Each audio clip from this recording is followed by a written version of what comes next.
adik-adik, sahabat elektron, kembali lagi bersama kakak di Elektron Wadah Belajar. Nah, pada kesempatan kali ini kakak bakal ngebahas soal tentang dinamika rotasi. Masih sama nih dengan soal-soal sebelumnya. Ya, kalian pasti tunggu-tunggu soal ini. Kenapa? Karena saya tahu kalian pasti banyak tugas di rumah. Dan kalian pengen tahu kan bagaimana cara ngerjain soal-soalnya? Oke, kita langsung cus aja ke soalnya. Oke. Nah, ini ada soal, ada 3 buah partikel nih dengan massa M, 2M, dan 3M ya, dipasang pada ujung kerangka yang massanya diabaikan. Sistemnya ternyata terletak pada bidang XY ya. Jika sistemnya diputar terhadap sumbu Y, maka momen inersia sistem berapa? Nah, ini tanya adalah momen inersia sistem. Tapi sebelum kita ngejawab, kakak mau kasih tahu dulu nih, kita harus tentukan dulu mana partikel pertama, kedua, ketiga, karena di soal nggak disebutkan. Jadi kita bisa bebas menentukannya. Oke, nih.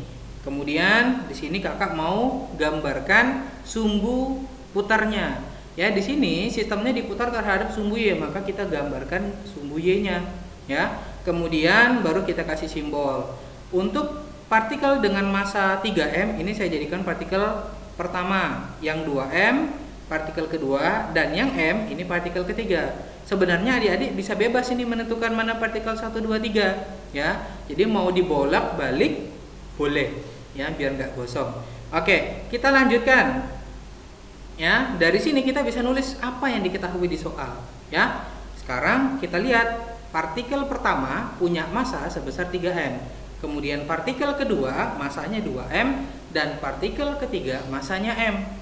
Kemudian kita juga bisa lihat nih ya, jaraknya. Nah, jarak itu apa sih? Jarak itu dilihat dari jarak partikel ke sumbu Y ya.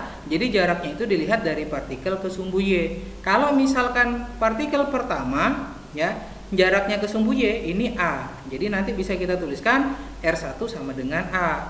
Nah, kalau misalkan di soal disebutkan juga nih jarak partikel kedua A, tapi tidak dituliskan R2-nya A. Kenapa? Karena A ini terhadap sumbu X.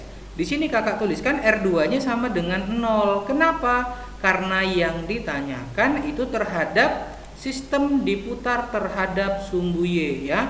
Jadi perhatikan nih, terhadap sumbu Y. Jadi kalau misalkan cari jarak, jaraknya juga harus terhadap sumbu Y. Partikel kedua terhadap sumbu Y itu jaraknya 0. Makanya di sini R2 sama dengan 0.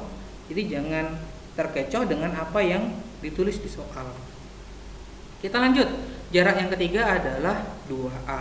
Oke, sekarang kita lihat apa yang ditanyakan. Tadi yang ditanyakan adalah momen inersia sistem I ya. Bagaimana cara menjawabnya? Langsung aja kita lihat ya. Nah, momen inersia I itu sama dengan sigma. Sigma itu artinya jumlah. Jadi ada berapa banyak pun partikel tinggal kita jumlahkan. Loh, kok gitu Kak? Iya, karena yang membedakan dari momen inersia dengan torsi itu adalah besarannya ya. Torsi itu merupakan besaran vektor. Jadi kalau kita mau tambah mau kurang, kita harus lihat dulu arahnya. Apakah dia searah? Apakah dia berlawanan? Tapi kalau misalkan momen inersia, dia besaran skalar. Jadi bisa langsung ditambahkan saja. Makanya di sini simbolnya adalah sigma ya, adik-adik. Oke, sekarang tinggal kita masukkan aja ke persamaan. Karena ada 3 partikel, maka I-nya itu adalah M1 R1 kuadrat, M2 R2 kuadrat, M3 R3 kuadrat. Nah, jangan lupa dikuadratkan ya, adik-adik. Banyak sekali yang salah karena lupa menguadratkan. Oke, kita masukkan ya masing-masing nilainya.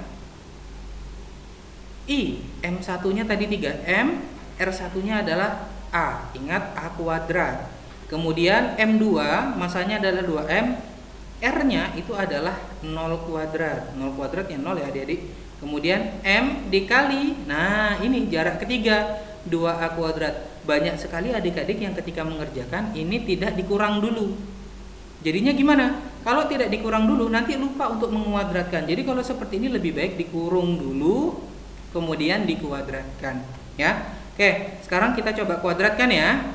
Jadi nanti I sama dengan 3M dikali A kuadrat, ditambah 0 dikalikan berapapun hasilnya pasti 0 ya. Ditambah M dikali, nah ini 2 dikuadratkan 4, A dikuadratkan jadi A kuadrat, sehingga nanti M dikali 4A kuadrat.